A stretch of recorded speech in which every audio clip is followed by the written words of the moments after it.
you weren't the first rabbi I studied with because I only recently met you, but you are the first rabbi that I learned from. Wow, that's So I'm very grateful.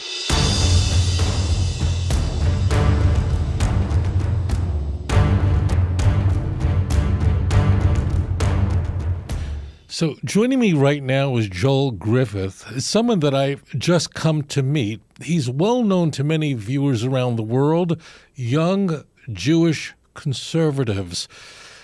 Joel, how did you hear about me?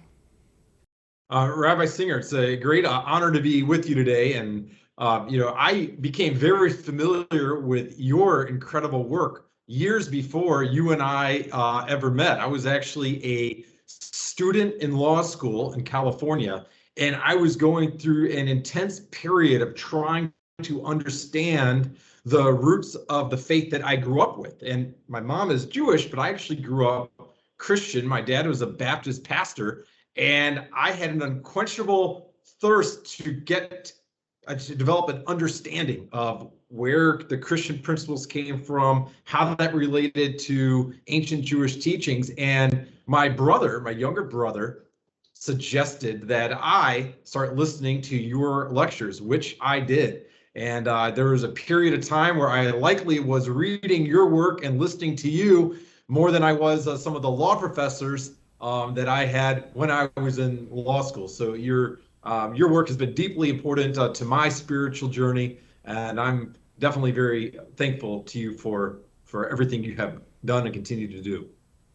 Well, thank you, Joel. It means a lot to me because you do so much of this work, but sometimes you don't get to interact with the people whose lives are deeply affected by it. When you first encountered me, what was your first thought when you started watching the material that I put out there?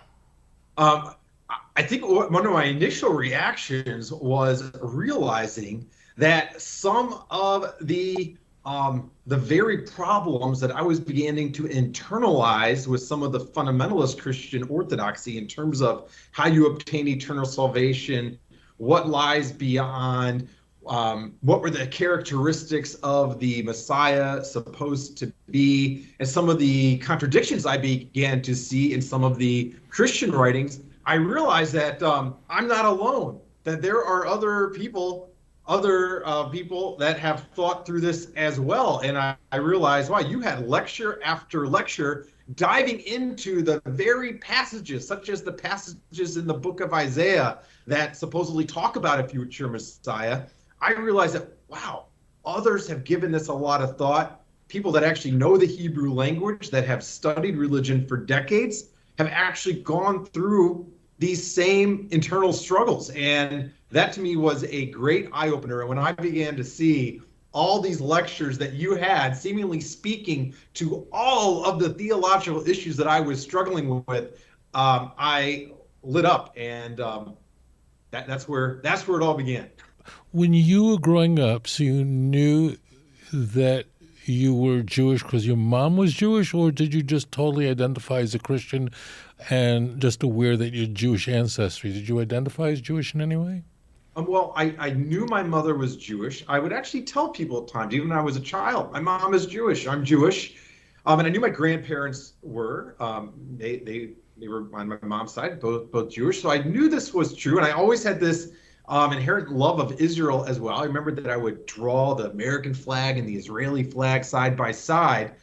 And my father in particular was very proud of the fact that he had a Jewish wife. And he would actually tell people, my wife is a completed Jew. And when I think back at that term, I realize now that there's a lot of meanings, a lot of meaning behind that. But growing up, that was perfectly normal. Oh, a completed Jew. My mother believes in Jesus as the Jewish Messiah, who's the Messiah for the world. That was just very normal for me growing up. I'm curious to really explore more of what motivates you on this mission, Rabbi. I know that your work generates sometimes a lot of hostility. You don't always get to interact and meet the people whose lives that you've changed. So how did you get involved in actually responding to missionaries who are targeting Jewish people? People ask me that a lot. People ask me, how did you ever get involved in a work like this? And I find it striking that other people haven't. Because to me, I was born in 1960. Holocaust survivors were all around me. It was ubiquitous. By God's good grace, my grandparents came to America before the war, but everyone else was murdered in Christian countries. So I couldn't fathom why a Jew would become a Christian. It was something I couldn't wrap my brain around. And when I'd encountered Jews for Jesus missionaries on the streets of New York, it was like a bomb went off inside of me, and I knew that I had to respond. But I realized very quickly that I just wasn't familiar with the Christian religion. Growing up in New York, I was aware of Roman Catholics. That's what was around me, but it just seemed so alien, so different. But you want to convert Jews to Christianity? Moreover, you're Jewish people who want to convert Jews to Christianity? It would be like a group called Jews for Hezbollah. It just made no sense to me. Like, why would you do that? And then I realized that the people who were involved in the church, Jews involved in the church, really were very sincere. They have been taught these things, these ideas. It's been drilled into their head. And they had no understanding of Scripture, of Tanakh, of the Hebrew Bible. I was very fortunate. My parents made sure that I had a very rich Jewish education in a yeshiva. And the people I was speaking to, for sure, didn't. They couldn't even speak Hebrew, read Hebrew, any of that. And I realized that I had to respond to them. And when I met a Jew in Israel at the Western Wall who believed in Jesus on my first trip to Israel, I think I was 17 at the time, and he was sharing with me why I should believe in Yeshua, I first didn't even know what Yeshua was. I just knew. Once we sorted that all out, I began to spend time with him and study with him, and he returned back to the Jewish faith. That was like a bomb went off inside of me. I knew that I had to devote my life helping Jewish people in the church. I knew that was absolutely necessary. Jews for Jesus was raising some very serious charges against Judaism, against the Jewish faith, and they needed to be addressed. They needed to be answered in a thoughtful way. And that's what I set out to do. I didn't realize I can take it to this level, but I'm very grateful that I have. What do you think it is that provides such impetus for these particular missionaries to be so zealously interested in converting Jews rather than diverting their attention elsewhere to those who might be more welcoming of the message or who might actually be far more populous than our Jewish people? Right. So it's important for the viewers to know that these missionaries really do want to convert everyone, not just the Jews. And when you're at a basketball game and you see somebody holding up a sign, John 3:16, they really want to convert the world. But there's a priority placed on converting the Jewish people because these evangelicals believe firmly that it is the conversion of the Jews to Christianity that will bring about the second coming of Jesus. It's based on a passage in Matthew 23, last verse. I will not return unless you, in brackets, the Jews say, blessed is he that comes in the name of the Lord. So the Jews have a very important role, eschatological role, in bringing about the second coming of Jesus, and therefore the Jews must be converted. The Jews must be in the land of Israel to bring about the second coming, to bring about the war of Armageddon. The Jews have to accept Yeshua, have to accept Jesus. Now, if we go back 100 years ago, so Christians wanted to convert Jews then too. It just wasn't a very successful endeavor. I mean, imagine trying to convert Europeans, South Americans. Missionaries were very successful in Brazil, the largest Roman Catholic country in the world. But the Jews were just so hard to convert. And the church realized, they grasped, that the problem was that it used to be that if a Jew became a believer in Jesus, that means he stopped being Jewish. You no longer were Jewish. You were now a Christian. You converted from Judaism to Christianity. And Jews didn't want to do that. Jewish people were very proud of their Jewish identity. You told me growing up as a Christian, you still were very aware that you're Jewish. So it's very important to Jewish people, just not even those who are not particularly observant. So that's where essentially about a half a century ago, the church figured this out. They realized that in order to evangelize Jews successfully, they had to brand it in a Jewish way, that you don't have to give up your Jewish identity. On the contrary, by believing in Jesus, you become a completed, a fulfilled Jew. It's the most Jewish thing you can do. And that, to the horror of Jewish communities worldwide, has become enormously successful. And therefore, that rebranding has to be addressed because it's a very serious threat. Are there any particular developments within the typical modern Jewish upbringings across the West? Any developments in that have made the younger generation of Jews coming out of high school more susceptible to missionization efforts? Yeah. So the biggest threat to Jews is not Jews for Jesus. That's not the number one threat. The number one threat is Jews for absolutely nothing. That's what's killing us. The success of Jews for Jesus, the success of the Messianic movement, the success of Chosen People Ministries, the success of the Southern Baptist Convention in evangelizing us is the symptom of a problem that Jews have largely given up their Jewish identity, except for in the observant world, so many Jewish people are raised without faith, and therefore they're hungry. They're hungry for a relationship with God, but they're not finding it in temple. And Jews for Jesus knows this. So therefore, they're saying to him, become a believer in Yeshua, and you have a personal relationship with God. Notice who's not trying to evangelize Jews. Liberal Christians. Episcopalians, right?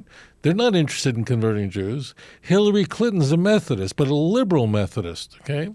She's not interested in converting Jews. I guarantee you she's not. Why? Because she's a liberal Christian. She's not interested. The idea never occurred to her. So the people who are interested in converting Jews are the conservative evangelical Christians, and a response is absolutely necessary, but that's why Jews are susceptible now. Because if you don't give them a Jewish education, they're not going to be able to respond to these very serious charges made by First Fruits of Zion. They're not going to be able to respond to missionaries that are sent to the college campus by Campus Crusaders for Christ. It's just that simple. Yeah, I'd love to have you elaborate a bit when you talk about Jewish education. I know you've worked with scores of young adults who had already converted to Christianity, even though they were Jewish. What are some of the biggest gaps in Jewish education that you've come across with these young adults, and which of those gaps in Jewish education have left them most susceptible to missionization efforts? If I stand up in front of a Hebrew school, and most Americans Jewish Americans don't belong to any denomination of Jewish faith, and even a small number sends them to Hebrew school. If I went to a Hebrew school and I asked them what Jesus' mother's name is, they're going to know to say Mary, If I ask them what Moses' mother's name is, it's going to be a problem. I mean, it's really that simple. They know nothing about the faith they are being asked to abandon. And Joel, I'll tell you, one of the things I do in my books and in my videos, in my interviews, one of the things I always do in my lectures is I don't want to take a Jew who's in the church and make him into an atheist. That would be a nightmare. No. So what I do is I when showing people why Judaism doesn't accept the Christian Messiah, I always want to infuse in the message how special, how precious the Torah is, and illustrate the truth and beauty of the Jewish faith. So my job is not to be like just anti-Christian and people will just leave Jews would leave the church and then nothing. That would be a disaster. I want Jewish people to appreciate their own faith. So when I'm lecturing on any topic, I can have Christians calling in a show or speaking up, challenging me when I'm lecturing. I always use that as an opportunity to bounce off of that, to reflect back the beauty of the pearls that are found in the Hebrew Scriptures. So I'm always mindful of that in giving my audience that which was deprived of them. They just didn't have a Jewish education. Yeah, it kind of reminds me of something early on when I was in law school, still going to church regularly. I happened to come across a book, of course, you're very familiar with, Maimonides' Guide to the Perplexed. I just happened to come across it in the law library. And I remember opening it up, and there was a section about God not having a physical body. And I'd grown up with religion courses, went to a 4-year undergraduate Christian school. And I remember looking at that and just taking note, honestly, not even really having an idea, sadly, of the importance of Maimonides and his fundamentals of the Jewish faith. And I put it aside. And then, of course, I discovered you a year or two later, and you really were able to hone in on that through the lectures. It all started to click. But that's something that is so essential to our Jewish faith. And yet I, even having read through the English version of the Hebrew Bible for years, that never sank in because I never had a rabbi or other Jewish educator simply articulating it for me. What I've discovered is that what Christians are largely doing is they're reading the Hebrew Bible through a Christological filter. Whatever parts they're reading, Isaiah, they're reading it through the New Testament. So they're just reading these things into it. And if they would read the Hebrew Bible and without that filter, they would see immediately the Torah says that God is not a man. He will not change his mind. He's not immortal. The Messiah is called one like a son of man, the most quoted passage in all the New Testament. That means he's not born of a virgin if he's son of a man. I mean, it's really just so, but people don't even think about that, don't take that to heart. And I really care about them. And I'll tell you a crazy thing. So I grew up in Brooklyn with an enormous amount of anti-Semitism. I speak to Jews who grew up in Germany that they go, wow, that was really, there was just, you didn't go near non-Jews. They were, and I thought when you grow up in New York, you think that's what all America is, the Life magazine cover, we're New York. I just thought it was all an extension. Then I met Christians who were really terrific people. And when I began to lecture and teach about this, and I went, whoa, I didn't know there were Christians who were really good people, who really cared, who were thoughtful people. Because that's not what I grew up with. I grew up with Christians who just hated me. And it was outrageous to me that they hated me. It was like, why do you do that? So I'm very happy, I'm very delighted that Christians who are looking for answers want to understand about Jewish faith, that I can somehow bridge that all. And that's why I wrote Let's Get Biblical. And one of the exciting things, Joel, that's going on now is that we're very excited that we're translating Let's Get Biblical into other languages. And Portuguese, we're moving ahead with that. That's so important because you have 150,000 Jews in Brazil, and they're being evangelized by missionaries there, setting up these Messianic congregations that are actually churches that are designed to look like their synagogues. That's insane. And, so that's a huge project to reach. That's the second largest Jewish community in Latin America.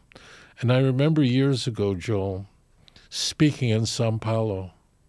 The Jewish community brought me in. That's the largest Jewish community in Brazil.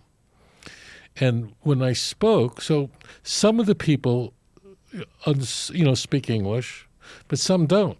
some only speak Portuguese. So they had a translator. So as I was speaking, they had a translator in the booth that would translate my lecture as I spoke. And there were a few Jews in the church that left the church and embraced their Jewish heritage. It was very exciting. One guy was a doctor who was in the church. And I realized that these people needed a translator, but today, Jews, Portuguese-speaking Jews, they don't have access to this material. So an exciting event is that we're now, right now, translating Let's Get Biblical into Portuguese, and we're going ahead with Spanish and Dutch. You know what happened, Joel? Last week, I put up a video on YouTube alerting everyone that we're going ahead with Portuguese, because people have been demanding this for a long time. We need it in Portuguese. And so I did a video, it's on our channel, and showing missionaries in Brazil converting Jews, like showing them. And I used clips. You're a lawyer, it's fair use. I could take a clip of something and then criticize it or comment on it, So it was just like 7-8 seconds of missionaries and what they're doing in Brazil. Do you know that the missionaries, instead of responding to what I said, they went and did a takedown on YouTube. They had the video bunged off. I mean, and I'm very grateful to our attorney who got it back on, because it went back on 10 days later because it was completely fair use. And that's the way missionaries unfortunately work, is they get crazy aggressive. People attack me daily on YouTube. I don't do that kind of stuff because they can't deal with the message. So the way they deal with it is they just got to take the whole thing down. But that's a very exciting part of our work right now, is getting the information accessible to the non-English speaking world. And I think the books that you reference, Let's Get Biblical, just the way that they are written is actually written in a very lawyer-esque fashion. And I mean that in the complimentary sense of the word. And it's incredible the way in which you present those arguments in such an analytical, broken down fashion. It can do a lot of miseducation, just spending a few hours in that book. But I think that also speaks to the necessity of actually having that in a language that individuals can understand. Because I can only imagine, to somebody who grew up only speaking English, if your books were in Spanish, I don't know that I would have ever taken the time to actually learn a language to read your books. And there's just so few rabbis such as yourself embarked on this mission, focusing on Jews who have lost their way or who have never been connected. It's truly life-changing, and I'm personally very excited to be trying to be involved in your mission to have those books translated. Yeah, that's a very important project, and absolutely, Jewish people and Spanish-speaking Jewish people, Portuguese-speaking Jews, that's more than 1 million Jews worldwide. I mean, South America, Mexico, we're talking about an enormous number that just have no access to English language. And one of the things, Joel, is that when you speak, you have to be mindful of the audience. You can't overwhelm them with information, because while some people are very, you can lose people. But I want all that information. I want people to be able to look up anything. So when you're writing, you could just take your time and cover everything, leave no stone unturned, and just have any issue. Another thing about Let's Get Biblical is I wrote it so that people could read any chapter independently. If you wanted to read about the doctrine of the Trinity, why doesn't Judaism believe in that? The oral Torah, why do Jews believe in that? The Virgin. You don't need, each chapter is completely independent of another. It's not like you have to read chapter 1 first to understand chapter 8 or anything like that. So it's very easy and very accessible. I really wanted people to have, to be able to pick it up, understand it. And because look, it's so much easier to reach someone before they ever get involved in the church, just when they have questions, than having to bring them out of the church. It's a lot more work, Joel. Well, that brings to another question I had for you. So I've had the opportunity now, since I've become involved with the Jewish world the last 10 years or so, I've had the opportunity to learn from the Jewish perspective from rabbis about our Jewish Bible. And at times in which the conversation has turned to my upbringing as the son of a Baptist pastor, there have been a number of times where these very well-learned rabbis are quite surprised at some of the theological perspectives that I learned as a child. But you, in your books, it is very apparent that you have a depth of knowledge when it comes to Orthodox Christianity, the Christianity that I grew up with. You know the science of that theology just as well as the Christian theologians that I learned from at a Baptist undergraduate school. And because of that, I'm really interested in hearing from you. How did you go about acquiring this level of an education in Christian theology that I think is quite unparalleled amongst other rabbis? Go to the primary sources. That's what I did. I thought, let me just read it. And as it turns out, the Christian Bible is very well written. The Gospels are written in a very cohesive way, unfortunately, because most people don't read it straight through, but if you do, they're fairly anti-Jewish. I mean, that just comes through very quickly, so it was very shocking to me. And then listen to people. Listen to what Christians are saying. Like, why is this attractive? I couldn't raise an Orthodox, very traditional Orthodox home. I couldn't wrap my mind around, like, why would someone like believe this? Like, why would a rational person believe this? It didn't make any sense to me. And so I took a lot of time listening very carefully to what evangelicals were saying, and is walking them through it. But you always do have to go back to the original sources. When I'm interviewed, I always say, just read it for yourself. If you notice when you listen to my lectures, I never quote what scholars say. I say, let's look at the text, see what developed. Let's look at the Christian Bible in its chronological order. It's not presented that way. I mean, Matthew appears first, but Matthew is one of the last books in the New Testament to be written. The earliest writings are no doubt the letters of Paul. Mark is the earliest gospel. If you read it chronologically, you realize how the development unfolded during the first century, and then you see where the church took it throughout history. It's really not that difficult at all, but you just need to pay attention to the original sources, and then listen carefully to what's on the hearts and minds of Christians, because for the attraction of Jesus is about a person feeling like there's nothing I can do to save myself, that I'm lost, I'm a sinner. There's nothing you can do to save yourself. There's no effort of yours because you were born in sin. You were infected with the original sin. And why is this attractive? It's very attractive because when people look in the mirror, what do they see? They see the harshest critic. People feel unworthy. And therefore, the Christian message that you are, in fact, affirming that you are unworthy and Jesus paid the price for you is very, very attractive. And that's what very often is part of the testimonial that you hear from Christians, that, I was on drugs, I was high, I was this and that. And then I, at that lowest point in my life, found Jesus. And, conversely, if you speak to Christians who convert to Judaism and ask them, like, why'd you do that? Then it's very unlikely you're going to hear a story about, I was a drug addict, I was a prostitute, I was an alcoholic, and as I was laying on the streets of the south side of Chicago, I found Moses. It's just very unlikely.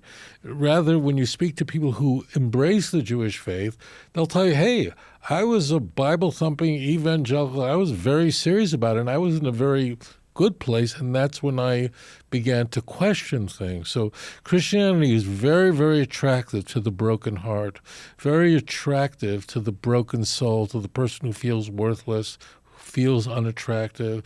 And then Christianity is there to say, you are, in fact, incapable of achieving salvation, but there is this one man who's so much better than you'll ever be, who gave his life for you. So he's not like all these other men who betrayed you. Oh, no. He died for you. So that's very attractive. It's the Tanakh, the Hebrew prophets, opposed that idea utterly and said, you're created in the image of God. What comes through Isaiah is not a cross, but that man is created in the image of God. Christianity very much sought to create God in the image of man. Judaism is God creating man in his image. So it's really very different. And I just knew what was at stake. And I had to understand why did thoughtful Christians, why do they believe this? What's the attraction? Because I couldn't understand initially. It didn't make sense to me. And once I asked those questions and listened carefully, so then I was, realized what I had to devote my life to. Yeah, well, it's interesting when you're talking about Christianities and Christians, how they're able to relate to those who are Jewish without such a strong Jewish upbringing. There seems to be an emphasis often on the Christian perspective on the text, on reading the Bible for themselves and studying on their own. And I know a number of the Jewish folks in my own family that converted at an early age. 3 of the 4 daughters born to my Jewish grandparents actually converted at one point to Christianity, but they did so after embarking on their own learning of these Christian texts and the perspective on the Jewish texts. So how can Jewish parents that aren't necessarily fully observant, how can they better equip their own children to be prepared from some of these well-intentioned efforts from those who are Christian missionaries to bring those Jewish children over to Christian practice? Christianity is called the church. Judaism is never called the synagogue. The center of Jewish life is a Jewish home, and the rabbi of that Jewish home is a Jewish mother. Without the Jewish mother, the nation of Israel wouldn't be here. And if you don't provide a Jewish home for your kids, there's no rational reason for them to stay in the faith and just give up on the idea. Now, if you're saying to me, I say this to you, the Jewish parent, that if something's gone terribly wrong, bring Shabbat home. Study together with your children. And one other caveat, Jewish camps, sleepaway camps, work very well. Sleepaway camp is so different than Hebrew school because your kid will then spend 2 months actually living Jewish life in appropriate setting. But make no mistake about it, the synagogue is is secondary in religious Jewish life. It's the Jewish home. And that's what preserved our people, not the synagogue, not what goes on in the temple. It's very important to us, but it's the Jewish home. That's where everything begins. If you give your kid 2 hours a week of Jewish education and 40 hours a week of secular education, there's a price to pay for that. The chasm is enormous. Someone's going to pay for that. And it's going to be assimilation. And one iteration of that assimilation is your worst nightmare is Jews for Jesus. And your kid who has no Jewish education can't read his Bible in its original language. The book of Isaiah is not held in esteem in too many Jewish homes that are not taking. Well, of course that's going to happen because, look, Christmas is a federal holiday. I mean, America is the first place that Jewish people were truly equal, that a Jew in the United States was not just tolerated or given certain rights, but a Jew is on an equal footing in the United States with a Christian, has same rights, right? That's unprecedented in history. But that had an effect on Jewish people because people felt, well, we don't have to take our faith seriously. That can be a nightmare. So give your children a Jewish education. Reading Christian Bibles without having the original access to the original is a nightmare. You need to have access to the original. You're a lawyer, Joel. You know what the law of best evidence is. And you don't have to only be an attorney in the United States. All courts recognize that it's the original document in its original language. That's the only one that matters, not some other contract that was translated later. In a courtroom, they'll throw that out the window. The best evidence is always the original, right? Well, if we understand that that's a very important principle that we apply in our judicial system, well, just apply it all over the place. That's what Judaism is. Like in the United States, I'm saying because you're an attorney, like no matter what you think about criminal justice, right? You don't know, but every American wants to make sure that it's the guilty people that are punished and the innocent people are exonerated through a rigorous system, right? That's really important to us, right? So why would we think that God would want an innocent person to die for what bad people did? Like, if you wouldn't do that, then why would you think God would do that? Like, that would be your worst nightmare. I don't care what your political worldview is. Forget about that. None of us want innocent people to be incarcerated. That would be a nightmare for anyone. Well, then why would you think God would want an innocent person to die for the bad behavior of someone else? Well, you think that you have a higher moral standard than God does? I'm not trying to. If you're a Christian, please don't be offended. But Judaism is just logical. It's not just a bad behavior that people are punished for, but the mens rea. That's all Judaism. Like, what is your mind thinking? What was your intention?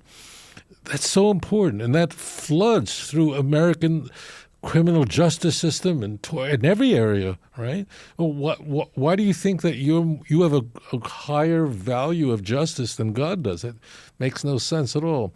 But you need to be able to speak to the Christian in a way that's valuable, Joel. That's what I want to convey to people, and I'm very grateful to you for your support and friendship. We've just recently met, and this is just an exciting work, and I'm very grateful that we're able to now take Let's Get Biblical, get it into other languages. It's very exciting.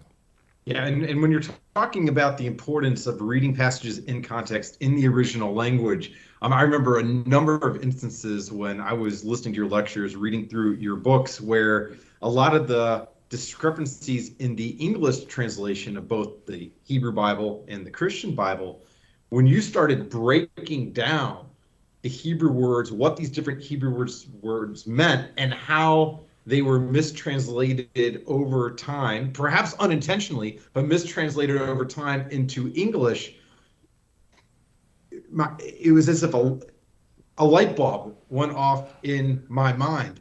But I think that speaks to the importance, if you have a chance to give your child an education where they're able to read in that original language, perhaps they won't be so susceptible to veering off in the first place. But I think that just speaks to the importance of the books you've written, even for people like me who didn't learn Hebrew growing up. The way you break down the Hebrew Bible, particularly the book of Isaiah, and explain what those Hebrew words mean, right. It quite literally was life-changing.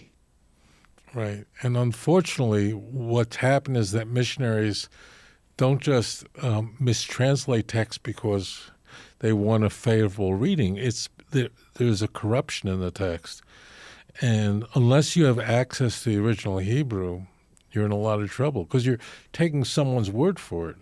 It's a very big deal. So I encourage people to read the Bible in its original language. I always point out what the Hebrew text says. It doesn't matter what the King James translators, 47 men who never met a Jew in their lives. You know, the King James was finally published in 1611, a dozen years after the Merchant of Venice was written. Right? I mean, there were no Jews in England. These fellows from Cambridge and Oxford, never met a Jew. Never did. And they didn't have a favorable view of Jewish people at all. They didn't protest the unimaginable idea that no Jews were allowed in England. I mean, imagine that. There would be a part of the United States where no Jews allowed. That would be outrageous. No black people. I mean, we wouldn't be learning from, and that's the King James, right? Shakespeare never met a Jew. There were just no Jews. Calvin never met a Jew. Never. There were no Jews in France and Switzerland. So I do say to you, learn the original Hebrew, read the Bible in its original language. It is, there are people who really believe in the Bible, but don't bother to read through it, don't read it in the original language. Doesn't make a lot of sense to me. You got a letter, it's from God. Wouldn't you want to, if you got a letter in the mail from God, like, wouldn't you want to read it? And wouldn't you read it from beginning to end? And wouldn't you want to read it in its original language? Well, that's what Tanakh is. So I try hard to make sure that people understand the truth and the beauty of the Jewish faith as I convey why Judaism doesn't accept the Christian Messiah. And I think that's just something else that came to mind through all this. When you're lecturing, you often explore what the great sages, what the commentators have said throughout our history, what some of the other highlights of that oral tradition are. And someone like me who grew up in a Christian church, I had no concept that there was an oral law, that there were great legal debates over the meaning of the text. And so I had an inquisitive mind. I really did want to know what those texts meant. But as a reliance on that, all I had were the commentators from the Christian perspective, including the Christian Bible, that talked about the Jewish text, but only gave that perspective. I truly did not realize that there was a tradition dating back many, many centuries, elaborating on all of those incredible passages, including the prophetic passages that you see in the book of Isaiah. I'm thankful that you were able to begin that illumination process. I just only wish I would have known from an early point as a child. And I know there must be tens of thousands like me just across this country alone that do have a desire for knowledge, but yet really have no idea until later in life. Yeah. The book of Isaiah is particularly difficult. In fact, I'm doing a lecture series on Isaiah. We're going through the whole book of Isaiah in Jerusalem. And it's on YouTube, so you guys can watch it. And Isaiah is, of the 66 chapters in the book of Isaiah, about 60 of them are written poetically. I mean, it's not poetry like Shakespeare. It's just this very dense kind of poetic language. Once you get it, it's like anything else, you get it. But Isaiah is not using standard prose. It doesn't read anything like the book of Joshua or Judges. It doesn't read anything like Samuel or Kings. So if you have a book like Isaiah, which is using almost all a kind of poetry, it's unparalleled poetry. I mean, if you in university, if you study, biblical poetry, I mean, Isaiah is all over. Right. But in a book like that, where he's using symbols continuously throughout the book, so then you really need to know the context. Because if you don't know what Isaiah is talking about, he has 4 servant songs that begin in Isaiah 41 and continue all the way through Isaiah 54. Well, if you don't know what the first 3 servant songs are about, 41, 42, 43, 44, 45, 48, 48, then you'll get to Isaiah 53, which is the 4th servant song, and you'll think it's about Jesus, right? So that's exactly what's going to happen to you. You are in so much trouble, in particular with Isaiah. If you took a book like Leviticus, right, so you have the kosher laws. So even if you read Leviticus 11 out of context, you will still know that God does not want you to eat pork, okay? It'll be very clear you should not eat horse meat. It'll be very clear. And the context is not as necessary.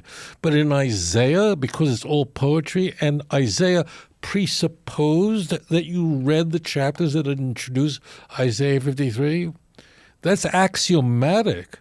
So Christians are so vulnerable to this. This is why I care about them so much, because I understand how they got themselves into so much trouble. They're taught these select passages out of context completely, and then you can tell them anything because it's all poetry. And with poetry, you need to, you must have tried this with this book that people say is true, but you don't have the time to read this novel, whatever it is, right? So you try to skip a bunch of chapters. Maybe it's a report you had to do in school, whatever. But if you skip chapters and it's a secular book, and you're reading chapter 22, you have no idea who these people are. You have no idea who the characters are, what's going on. Well, imagine trying to do that with the Bible. That's what routinely happens to Christians. They're not reading through the book of Isaiah. If they did, they'd be in the synagogue. That's the truth. What can I say? That's why this work is very important. That's why Isaiah is so routinely misappropriated, because Christians don't know. They really have not read the book in its entirety, don't understand it, and without the original language, they're lost. Joel, I want to thank you so much for joining me. I hope when you come to Israel that you'll join me in Jerusalem. I look forward to that. Hatzlacha and bracha, a lot of good luck and fortune in your future. Thank you for being a voice. Thanks. And I guess on my part, in closing here, you weren't the first rabbi I studied with, because I only recently met you. But you are the first rabbi that I learned from. Wow. So I'm very grateful. Well, thank you. Thank you. We're very grateful. Thank you for your work, Joel, and thank you for joining me. Thank you, Rabbi. אדון עולם אשר מלך בטרם כל יציר נברא ועת נעשה בחפצו כל אזי מלך שמו נקרא ואחרי ככלות הכל לבדו ימלוך נורא והוא היה